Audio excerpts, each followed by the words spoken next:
Өлдім-ау дегенде қызының қолынан босап шығады екен. Қаламқас есін жиям дегенше қайта барып бесігіне жатып алатын көрінеді. Ол сөздерге сене қоймай, түсінде қара басатын шығар дедім. Көпті көрген енем, жоқ, бұл жерде бір гәп бар сияқты, деді.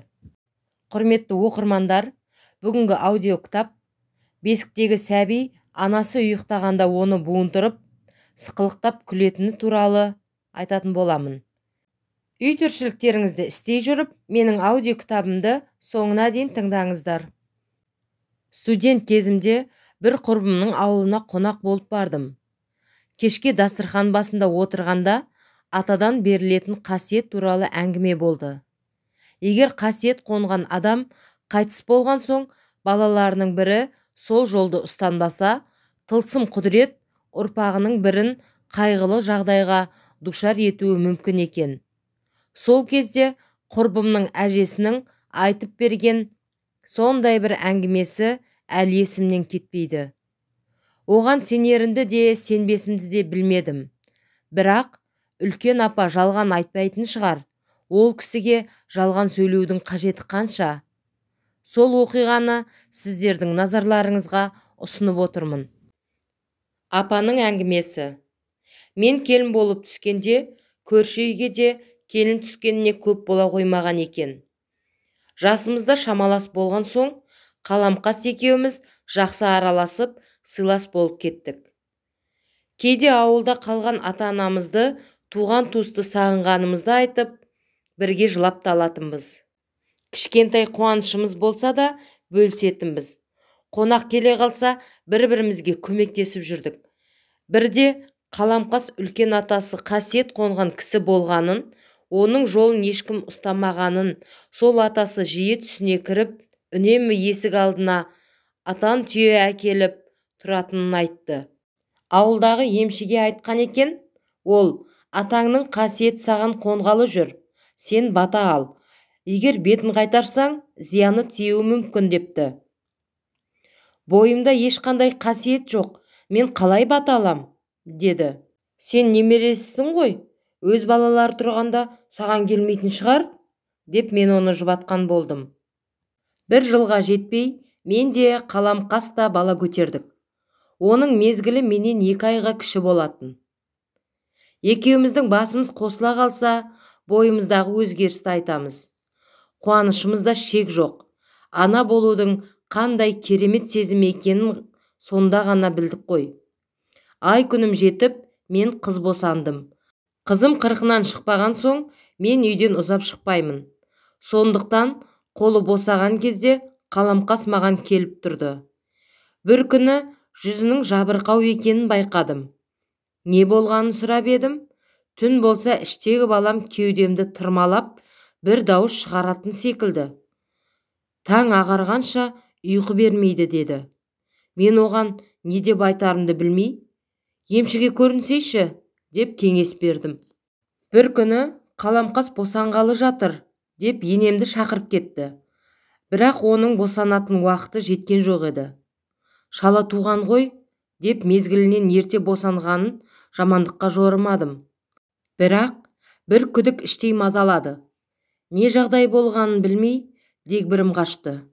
Кеш болды, түс ауа кеткен енем келмей қойды. Кеш қарая енемде келді-ау әйтеуір. Бас салып сұрауға қымсындым. Өзде ештеңедей қоймады. Кешкі астан кейін шәй ішіп отырғанда әңгімені өзім бастадым. Қаламқас ұл тапты ма, қыз ба, деп сұрадым. Енем әркездегідей сабырлы мінезімен сәл үнсіз отырды да, айтарға тілім бармайды, деді. Шыдай алмай, тыныштық па, дедім. Құдай басқа бермесін, аяқ қолының тырнақтары сояудай. Түрі адам деп айтуға келмейтін бірдеңе. Өлі туылды, деді. Содан кейін Қаламқас біраз уақыт үйінен шықпай қойды. Бір күні енемнен қызымды алып Қаламқасқа барып келейін, деп сұрадым. Енем, өзің барып, көңілін аулап қайт. Сенің балаңды көрсе, көңілі бұзылар, деді. Енемнің ақылын тыңдап, өзім бардым. Қаламқас мені құшақтап ұзақ жылады. Оған қосылып мен де жыладым. Әлден уақытта жылағаны тоқтатып, қызым жайлы сұрады. Қылықтарын айтып едім, ол да мәз болып көңілденді. Қайтарда, мен баладан шыға алмаймын, сен келіп тұрсайшы, дедім.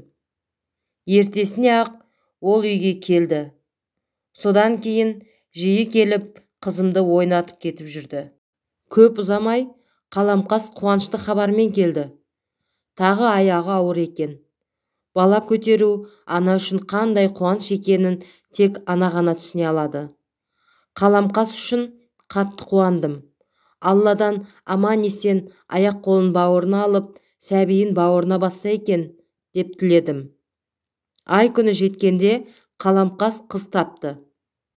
Ауыл болып шілдехана тойын өткіздік. Қаламқастың қызы әлі 40-нан шықпаған соң мен барып тұрдым. Өзімше білгенімді үйретем. Бір күні Қаламқас, бала қанша айлығында сықылықтап күледі, деп сұрады. Ойымда ештеңе жоқ, 3-4 айда шығар, дедім. Ал менің қызым 40-нан шықпаса да сықылықтап күледі. Сонда қалай болғаны, деді. Мен не айтарымды білмей тосылып қалдым. Қаламқас әңгімесін жалғап, ұйықтаған соң түн ортасы ауғанда қызымның сықылықтап күлген даусынан оянам, деді. Дауысты түсіңде еститін шығарсың, деп жұбаттым. Өзімде солай шығар деп ойладым. Арада 4-5 ай өткенде Қаламқас көтеріліп ауырады екен, деген сөз шықты. Бірақ мен ол әңгімеге сене қойғам жоқ. Өйткені Қаламқасты күнәра көрем.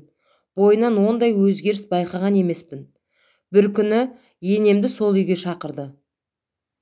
Келген соң енем, кейінгі уақытта Қаламқастың бойынан ештеңе байқамадың ба, деп сұрады. Жоқ, неге сұрадыңыз, дедім. Енемнің айтуынша, түнде ұйықтаған кезде қызы бесіктен босанып келіп, Қаламқасты буындыратын көрінеді.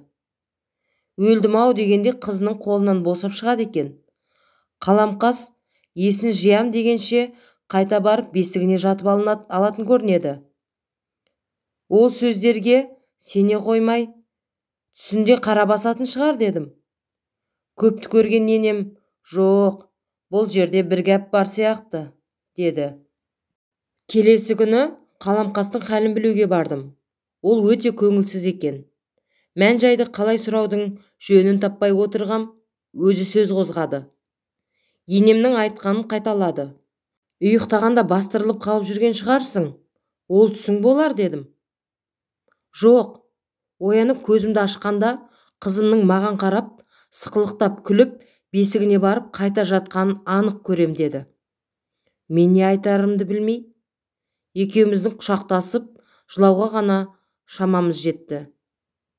Көп ұзамай Қаламқас қайтыс болды деген суық хабар естігенде есімнен тана жаздадым.